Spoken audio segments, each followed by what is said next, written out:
thank you very much for joining me in this video.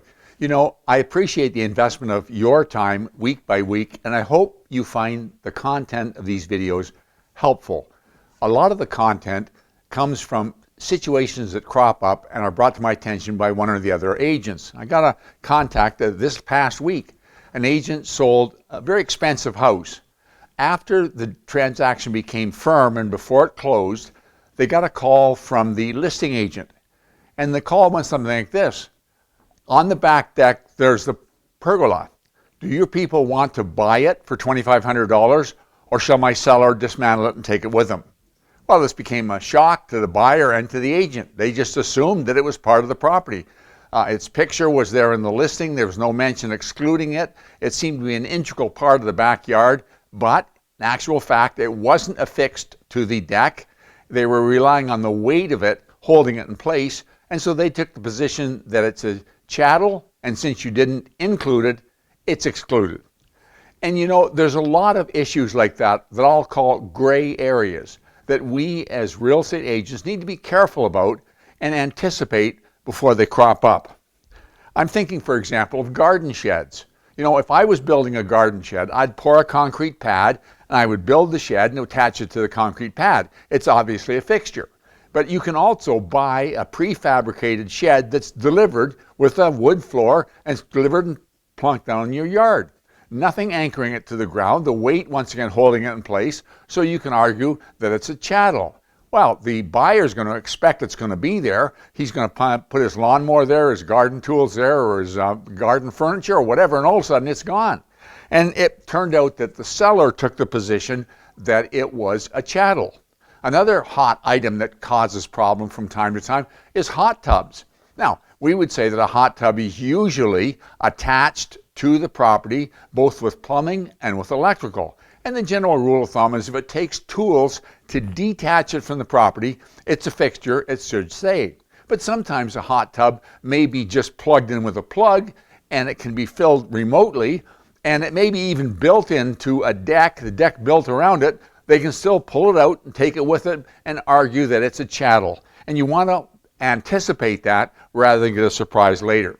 Another one that's cropped up from time to time is dishwashers. What happens is the dishwasher is included on the listing, but then when the buyer closes the transaction, moves into the house, no dishwasher. Well, the agent gets a call. The buyer says, look, it was on the listing. It was promised. It's built in. I expect a dishwasher. And the seller says, no, I was offering it if you gave me full price. You didn't give me full price. You didn't ask for it. It's an appliance. I took it. You've got a problem, a gray area, and it's going to have to be battled out somehow, and it may end up costing one agent or the other some money. Then what about bathroom mirrors? You go into the bathroom, and there's no mirror above the sink. It was just hanging on a hook. Well, the bathroom doesn't function very well without a mirror, but it's gone. And what about fireplace accessories?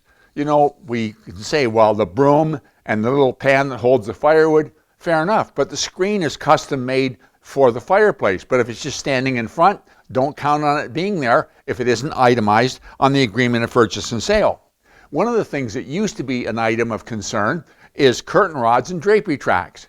And I would say that's tied in with the jurisdiction. Some municipalities, it was the norm that these things were left and were included as fixtures. They're affixed to the property. Other municipalities, it was the norm that the seller took them with them. And so you wanted to itemize them in the agreement of purchase and sale, not count on it. Speaking of differences from one municipality to another, I remember I was traveling in China and I talked to the tour guide and she told me she bought a condo in China. And she said, when you buy a condo in China, and I've heard this in Europe, various places in Europe as well, she said, you buy a concrete block. You don't buy the cupboards, you don't buy the doors, you don't buy the toilet, you don't buy the fixtures, you buy a concrete shell. And when you move out, you take these things with you. I don't know, but you certainly want to make sure and understand what the situation is. And so I think as a real estate agent, it's important to go carefully through a property and look for gray areas. What about a chandelier? I've had situations where the seller swaps out a light fixture. Well, I would say to them, if I'm the real estate agent, do it before it goes on the market. Don't have somebody fall in love with the chandelier and say in the listing it's going to be excluded. Swap it out. Be as diligent as you can be. And when you prepare the agreement of purchase and sale, be very, very careful. Any of these gray areas, you need to either include them as a chattel or exclude them as a fixture. You need to be very specific about what you're going to do. Why do I say that? Because in the agreement of purchase and sale, under Article 26, it says the heading is agreement in writing, and it says this: there is no representation, warranty, collateral agreement, or condition which affects this agreement other than as expressed herein. So they're saying, well, the seller told me, well, my agent told me, you can't rely on verbal assurances. The listing said the dishwasher was included. That was in the listing. The agreement of purchase and sale says you can't rely on the listing, you rely on the agreement of purchase and sale. Photos, like the case of the pergola. It was in all the featured photos of the property. Doesn't mean it's part of the sale and part of the property. And it's got to be in the agreement. And I want to tell you, it's difficult. It's difficult to be exhaustive.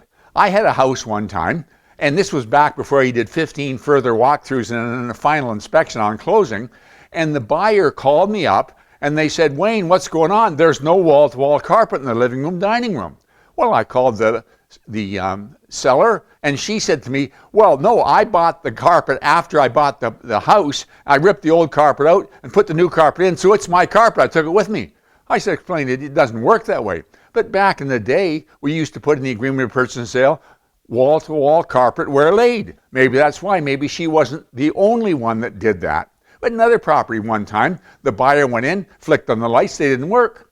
Tried another one, it didn't work. Took a flashlight, went down because they thought it was the electrical panel, checked the electrical panel, the breakers were all in place properly. They discovered that the seller took every light bulb in the house with him when they left. But you normally, when you're doing the agreement of purchase and sale, you're not going to say all light bulbs in or on the real property, but maybe we need to do that. We need to be very, very specific about what is liable to be a gray area, what should be included, and what can be excluded, and document on the agreement of purchase and sale. That way we avoid surprises after the fact. We avoid added expenses for the buyer that he wasn't anticipating, and we avoid going to court. Hope that makes sense. Thank you very much for taking the time, investing your time to watch this video. I'll talk to you again next week.